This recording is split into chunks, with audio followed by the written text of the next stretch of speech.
بسم الله الرحمن الرحيم. الحمد لله رب العالمين ثم الصلاة والسلام على رسول الله.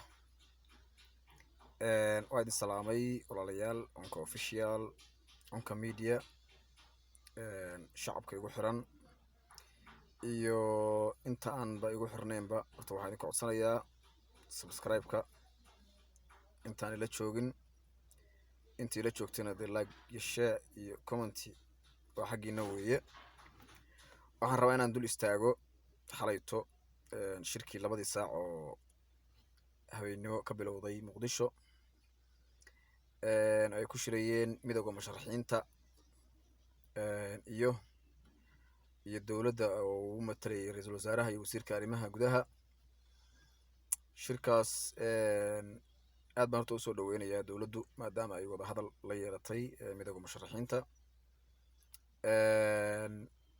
waxaan marka shirka 9 saac habeenimo yacnihii lagu gaaray halka qodob oo la isla dhaafi waayo wuxuu ahaa inay ku yeeshaan meeqaam ama fadhi shirka ay ku ballansan yihiin dowladda iyo maamul goboleedyada Soomaaliya.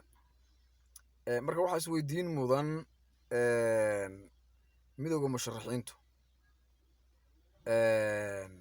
dastuurka Soomaaliya ama dastuurka kumeel gaarka ah ma qorayo meel musharax kaga qoran yahay inuu ka qayb galo dowladda iyo maamul goboleedyada wada hadalka ay ka wada hadlayaan doorashadu qaabkay u dhici lahayd. horta waxa ayaan darra ah dowladdan waa dowlad shacab weeye, waa dowlad dulqaad badan. aniga fikirkayga ahaan waxa kaliya oo aan yacnihii ku taageeray ama aan ugu hambalyeynayo maxamed cabdullaahi farmaajo waxa weeye qof kasta inuu qanciyo rabaa qof kasta. waxa ayaan darra ah madaxweynayaashii Soomaaliya soo xukumay iyo barayministeradii iyo wasiiradii haddana ay la baxeen midowga musharaxiinta Soomaaliyeed waana hal beel weeye, hal reer weeye. waxaan horta kula talinayaa ragga Cabdiraxmaan Cabdishakuur uu hogaaminayo leaderka uu yahay isaga hadda u hadlayee horta balbaasha qurxiyo Soomaali ku dhameeya, Soomaali horta ku dhameeya. intaas waa iga dardaaran. ra'iisul Roblena waxaan leeyahay Roble horta markii hore waxaan ku moodana lagu xamanayay nuur cadde alaabtii Cabdullaahi Yusuf Allahu naxariisto ku sameeyay inaad madaxweyne farmaajo ku samayso, laakiin nin waxaa tahay wadani ah Soomaali ah. insha Allah waxaan rajeynayaa inaad dib noogu soo noqotiin. saasna kuma aan moodayn awal waxaan islayn baashu ma taqaanaa dhan kale wada kale yeelata, laakiin waxaad ogaatay inaad yacnihii madaxweynahaagana ka dambeysid, sharcigana ilaalisid, dastuurkana ilaalisid, oo aad ma taqaanaa ku dhaqantid hoggaanka kaa sarreeya yacnihii amarkiisa iyo dowladdaba. dowladnimana waa sida ay ku dhisan tahayba. is-hortaag waa laga gudbay iyo kumeel gaar. Soomaaliya dowlad bay yeelatay. horta hore waxaan leeyahay intaa halkaas waa yacnihii guul, walow iyagu ay yidhaahdeen cabdiraxmaan cashku uu yidhi waa fashilmay, idinkuna aad tirahdeen meeshii baan kasii ambaqaadaynaa. mudaharaadka beri dhacaya isagana hadda dowladdaa maamulaysa waana dimuqraadiyad weeye. ciidankiinii iyo wixii aad la ordayseen horta hore meel ammaankiina waxaa yacnihii ballan qaadaya waa dowladda. iyadana halkaas waxaan leeyahay horey ha loo socdo. qodobka kaloo aan ka hadlayay waxa weeye ciidamadii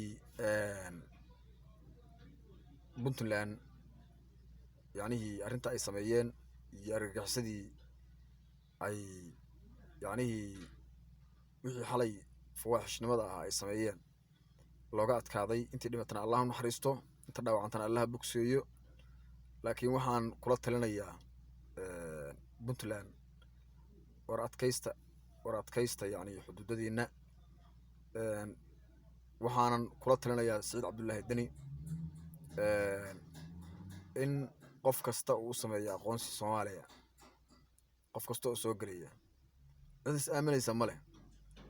ninkii wariyihii ugu caansanaa gobolka Mudug Jamaal Faarax Aadan Allah u naxariistee inta uu ka hadlayay uu gubaabinayay uu lahaa war dadkan usoo kaca hal qof oo usoo kaca wakaa waa la dilay allahu naxariisto. marka reer Puntland waxaan idinkula talinayaa anoo fiqiga ummadda Soomaaliyeed ah war yacnihii sidaan ka bedela wax wiilal yar yar xumaanaba fodheerayaala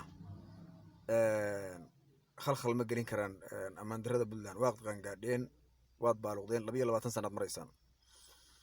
aad baan idiin salaamayaa. anigu cidna kuma fooraro cidna ma aflagaadeeyo miidiyahan cidna lagama aflagaadeeyo laakiin waxaa la yidhahdaa iftiimiyaha xaqu dirirka dadka yacnihii jilicsan.